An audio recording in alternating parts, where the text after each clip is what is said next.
First time అయితే మామిడికాయ వేసి ఇంకా చికెన్ అయితే వండుతున్నా, ఎలా వస్తుంది ఏంటో. మా వారికి కొత్తగా ఏవైనా ట్రై చేస్తే అస్సలు తినరు, తిడతారు.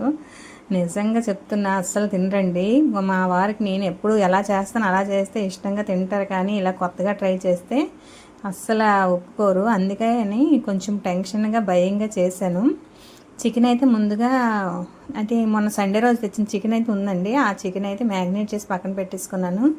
ఉల్లిపాయలు, అల్లం వెల్లుల్లి పేస్ట్ వేగాక ఇంకా ఆ మామిడికాయ ముక్క హాఫ్ పీస్ వేసాను. ఫుల్గా వేయలేదు, ఇంకా అంత పులిపైపోద్ది ఏమని చెప్పేసి. ఇంకా చికెను, మామిడికాయ ముక్కలు బాగా వేగాక కొంచెం కరివేపాకు వేసేసుకొని ఉప్పు, కారం, ధనియాల పొడి, ఇంకా గరం మసాలా అన్నీ వేసి ఇంకా బాగా వేగాక వాటర్ అయితే వేసుకున్నాను.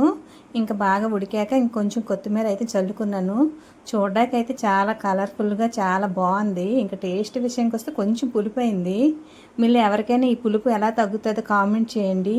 Please subscribe. బాయ్.